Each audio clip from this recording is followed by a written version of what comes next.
Hello, everyone, and welcome back to the HR Lounge, your go-to place for people, process, and possibilities. Guess what? Today, we'll be discussing the final episode of our Triple E series. Let's dive into the final E, which is employment. When you hear the word employment, what basically comes to your mind, I know, is a job like 9 to 5. But to be honest, employment is beyond that. Like, it's beyond just having a job like a 9 to 5. Employment basically has to do with um, a relationship, it has to do with a contract, and it has to do with mutual exchange. That is, you're exchanging your skills, your time, your energy for a compensation, for growth, and for stability. So, in a nutshell, I would say that employment is where purpose meets productivity. Today's employment, like I said, has changed drastically, right? From just going to work 9 to 5, it is beyond that. There are now different types of employment. Before, when you are employed, it means you're just going to work 9 to 5, or you have a job that you get monthly salary.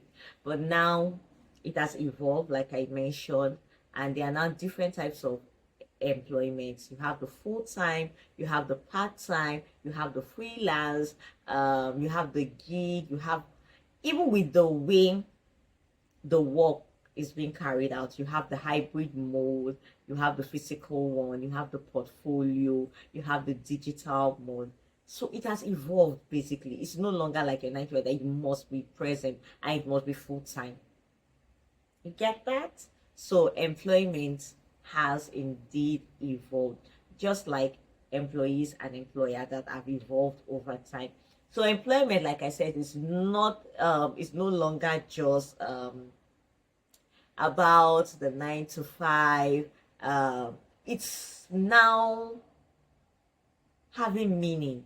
Yes, I think that's the best word I can use.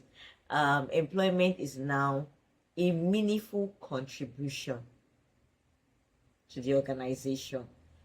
That's where you are now working. It's beyond just signing and then I contribute my skills and whatnot, and then I get paid.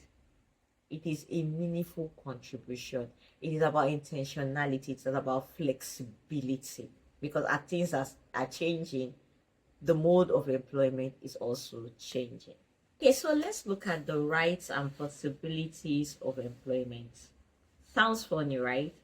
But yes, the term employment equally has its rights and responsibilities, and all of them are found in the rights and responsibilities of the employer and the employees. Employment is what binds these two categories of people together. So their rights and responsibilities sum up the rights and responsibilities of employment. Employment is not a one-way street.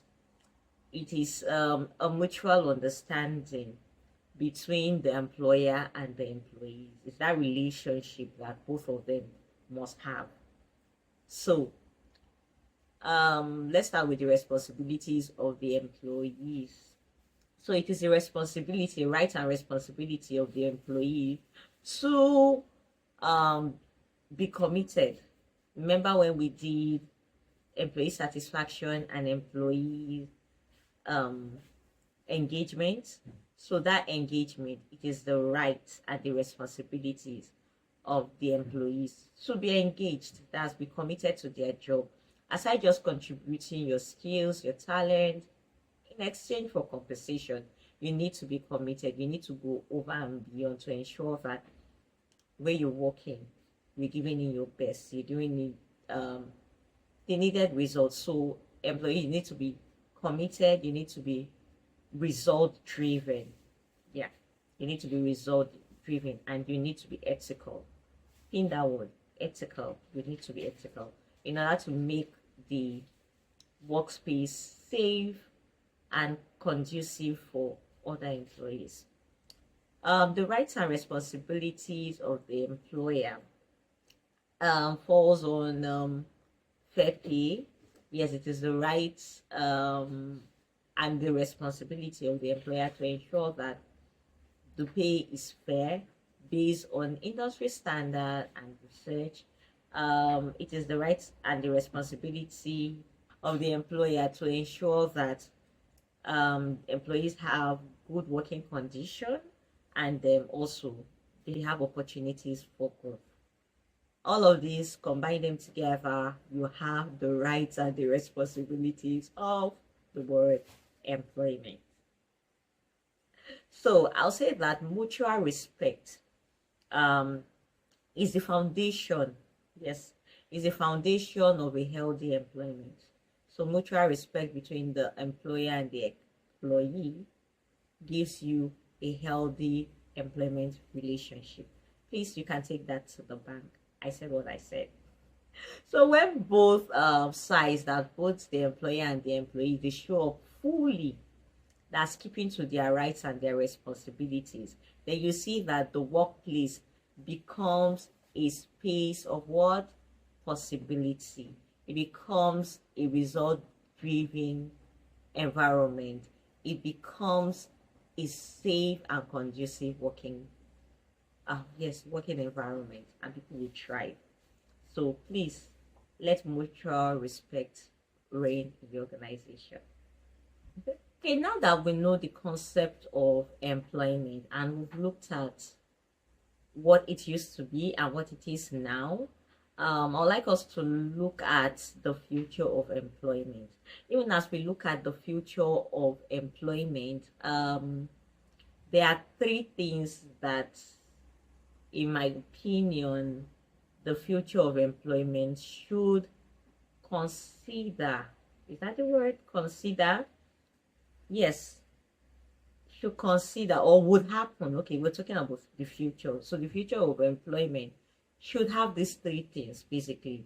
The first one is flexibility. So from what we discussed, we could see the involvement of employment, and it's able to stand the test of time because flexibility is key. As things are changing, they are evolving, it equally needs to change and align with the situation. So for example, when COVID happened, a lot of organizations had to adjust with the new norm, the realities of time, and that's basically employment evolving, because the terms then changed, and that's where the hybrid work, people realized that that was a possibility, and then it was accepted and was adopted. So flexibility is key for the future of employment. Another one is equity, that employment has to be what's the word now, it needs to be inclusive, right? To include everybody. So there is no segregation, there is no discrimination. So it should be accommodating for everyone, because every skill, every talent, every knowledge does count in employment or in the workforce, right? So, and the final one is empowering. Employment should not just be about the pay, it should also be one that is empowering. So when I say employment, the terms and the relationship between the employer and the employee needs to be one that is empowering. You should be able to, as employers, you should be able to pour into your employees, and then as employees, you should be able to learn and be able to give your best, not just for the pay, not just for other benefits, but also for your own good and for the good of the organization. So in a nutshell, visions should align, right? So in summary, yes, let's summarize everything we have said, and let's redefine employment. And this redefinition means that employment is not just a job, but it is a platform for growth, a platform for purpose, a platform for possibilities, a platform for people development. All right, guys, thank you very much, and it's a wrap on our Triple E series. I hope you learned a thing or two. If you've not seen other videos, please do well to go check them out so that you have the full knowledge of what the series is all about. If you like this video, please do well to give it a thumbs up, like, subscribe, and share with every other person, because again, this is where we discuss people, process, and possibilities. Till I come your way in another exciting video. Remember, we are done with the Triple E series, so a banging topic of discussion will be coming up next. Thank you.